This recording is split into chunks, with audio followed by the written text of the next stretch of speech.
嗱，如果你有機會問10個標迷呢，相信有9個以上啊都會答你啊。喂，Zenith 係好牌子嚟噶。嗱，我都有咁樣答你啊。我自己其實好中意 Zenith 啦。點解咁中意呢？嗱，皆因佢哋係一個有歷史嘅牌子之餘啦，但係絕對唔老土噶，甚至可以用前衛嚟形容佢哋添。又有自己嘅技術，差唔多99% 嘅手錶呢都係自家機芯做嘅。咁點解剩低仲有1% 呢？我諗 Zenith 嘅標迷呢應該會知道嘅。咁其實 Zenith 一開始喺澳門銀河呢就 AD 嘅形式嘅，我都曾經去過呢間鋪頭嘅。咁不過之後就閂咗啦，一閂就閂咗2-3年啦。咁啊之後呢就開咗間 BT 啦，好細間嘅間 BT。之後呢就再搬到依家嘅鋪啦，更加大，更加之方便。自己其實都可以一直見證住 Zenith 喺港澳地區呢慢慢咁強大啦。咁而 Zenith 亦都好 support 我哋 Watch Catalog 啦，所以我哋都好感激 Zenith 嘅。無論幾忙都好，佢有咩要幫手呢，我哋都會盡量去幫嘅。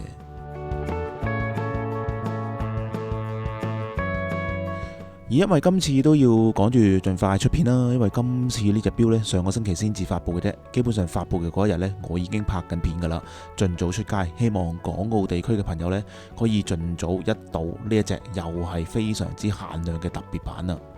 一樣都係同阿根廷裔西班牙當代藝術家 Philippe Pantonic 嘅一個合作嘅版本啦。Philippe 嘅作品呢，其實就好唔似一般嗰啲傳統藝術嘅，偏向於平面設計嘅風格啦。嗱，小弟其實都係從事於設計啦，咁所以我確實咧係比較受落佢嘅作品嘅，玩一啲 spectrum 啊，玩一啲 graphic 嘅圖案啦，玩啲光影嘅效果好強烈嘅。自問呢，其實就之前我唔識佢嘅，係直到呢一個合作我先識得佢，反而令到我呢更加有啲興趣買一買佢啲 art piece。大家有冇咁嘅感覺呢？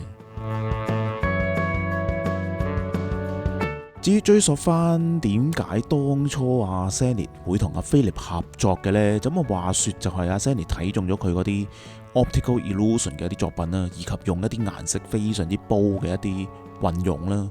咁啊 Zenith 喺呢件事上邊又可以試下一啲超新嘅顏色嘗試啦。嗱，最特別咧莫過於呢一個 3D 嘅 PVD 嘅技術，去製作出一個漸變嘅顏色啦。我諗漸變顏色咧，大家一定睇得好多噶啦。咁但係喺金屬上面嘅 PVD 呢，我唔敢講肯定，但係9成9呢係行業獨家嘅一個技術。2021年呢第一次推出，3年後嘅今日呢，我諗暫時都見唔到有咩大牌子有呢個能力做到呢樣嘢。如果大家見到知道嘅話呢，又記得留言話翻俾我知道啦。而今次呢，其實已經係第4次合作噶啦。咁啊，其中有一款呢，因為係一個 only watch 啦，只係得一隻作為一個 charity， 所以市場上流通嘅得3款嘅啫。嗱，之後會唔會再合作呢？再推出呢，就不得而知啦。暫時冇人知啦。之前嘅3款呢，其實都係分別係 El Primero 嘅一個計時機芯啦，計時嘅款式啦。所以今款呢，就不如出一個陀飛輪嘅版本啦，就出喺 Defy Skyline 呢個系列啦。反正其實現行款都有一個陀飛輪噶啦，由嗰隻做一個 base 啦，並加入大量嘅 Philippe Pantonic 嘅一個元素喺入邊啦。所以就有今日嘅呢隻 Defy Skyline To Beyond 啦。咁關於 Defy Skyline 嘅基本資料呢，我就唔詳細講啦。我諗要講嘅，梗係講一啲特別嘅特色啦。嗱，例如呢個錶盤，藍寶石嘅一個錶盤嚟噶，入邊有一個微型雕刻銅芯嘅一個圓形嘅紋嘅，你見到係 Philippe 成日用嘅一個手法嚟嘅。近睇之下呢，其實就非常之 detail。嗱，我今日拍嘅呢，其實用一部手機，已經唔係超級微距嘅啦，都見到咁 detail。佢嘅下面呢，一樣做咗一個微型嘅雕刻，當2層加起上嚟嘅時候呢，就做咗一個幻彩虹色嘅效果啦。咁嚟到睇呢一隻錶嘅實物嘅時候呢，最緊要就欣賞呢一個賣點啦。而呢種透過2層去製造一個光影嘅效果呢，嗱，我諗 LV 都算係第一間噶啦，我諗都超過20年前。當時呢，第一次喺 LV 門口呢，第一次睇到呢個 illusion 嘅效果，非常之震撼。近睇嘅話呢，其實有2層嘅玻璃所造成呢個 illusion 嘅。自此呢，20年嚟呢，唔同嘅牌子、唔同嘅名店啊，照抄照跟啊。不過2024年啊，出現喺咁細隻嘅手錶上邊呢，又真係估你唔到喎。未見過喎，無論視覺上啊、技術上咧，都真係前所未見過，好犀利。個錶盒嘅入邊咧，都有同樣嘅呢個效果可以睇到添嘅。咁當然成隻錶啊，梗係唔淨係指呢樣嘢啦，仲有好多其他嘅特色嘅，例如個指針啊、個時錶以及陀飛輪嘅呢個 bridge 啦，嗰種扭曲嘅玩味呢，都係菲臘嘅風格嚟嘅。所以如果另外你本身有留意呢一個系列呢，都會記得錶身嘅嗰4個角呢，都有啲字。之前其實寫住咗 FP#1 啦，FP 當然係指藝術家嘅一個 initial 啦。咁 #1 嘅話呢，就指第一次合作嘅意思啦。咁而至於今款呢，就寫成咗 T1 啦，順理成章 T 梗係指 Tourbillon 陀飛輪嘅呢一個意思啦。翻轉個錶底啦，當然可以欣賞到 El Primero 3630嘅一個機芯啦，高振頻嘅陀飛輪嚟㗎。嗱，如果你有機會近距離咁聽呢，好鬼大聲㗎。但係一樣可以做到60小時嘅 power reserve， 我諗以高振頻嘅陀飛輪嚟講係幾唔錯嘅。嗱，個擺陀呢又確實係好鬼有型嘅 Zenith 嘅星星嘅形狀。不過我自己就成日覺得呢，自動錶個陀呢始終都比較影響個機芯。如果有機會做細一啲呢，就可能比較好啲。不過呢，起碼有一個漸變式嘅 3D PVD， 非常非常之靚。小弟呢，自問真係暫時未見到有咩大牌子做。細牌子就唔講啦，咁已經其實出到第4代啦，相信我諗 Zenith 都完全掌握咗呢個技術噶啦。咁如果你本身都係 Zenith 嘅 fans 啦，應該都知道幾年前出嘅錶款呢，或多或少都有啲牽使到噶啦。例如 Chroma 嘅呢個款啦，已經嘗試緊用一啲好鮮豔嘅顏色嘅 PVD 噶啦。不過可能當時嘅漸變技術仲未做到啦，所以就都未見到。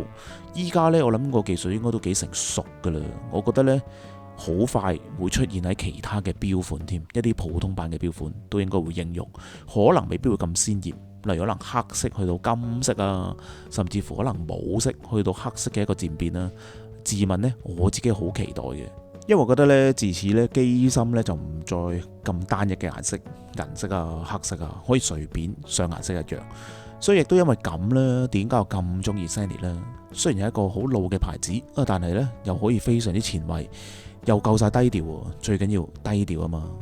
喂，講咗咁耐啦，大家都關心個定價。嗱，始終都係一個陀飛輪，平就一定唔平噶啦。嗱，我開頭都以為50-60萬以上啦，原來又唔使喎，唔使半球，定價都係港幣474900蚊，全球限量100隻嘅啫。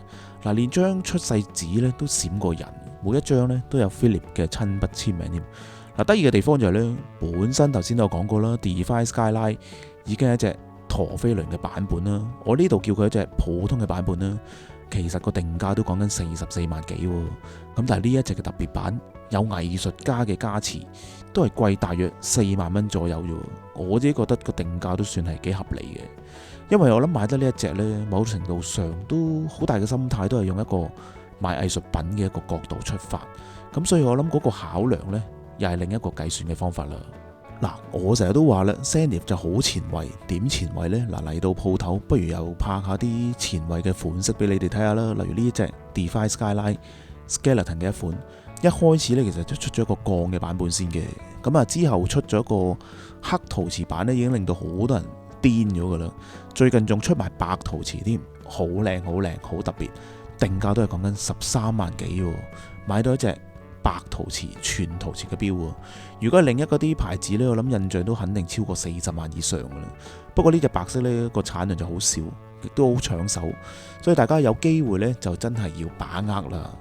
咁好啦，講下講下都差唔多10分鐘啦，個影片就去到呢度先。一直都覺得 Zenith 係有啲俾人低估咗嘅，希望呢條影片可以令你認識更加多嘅 Zenith 啦，就會明白到一開始點解會講10個錶迷9個都會話 Zenith 其實係好錶嚟噶。希望你中意今集，記得 like 同埋訂閱支持下我哋啊！我哋好需要大家嘅支持，令到我哋走得更加遠。我哋下一集再見啦，拜拜。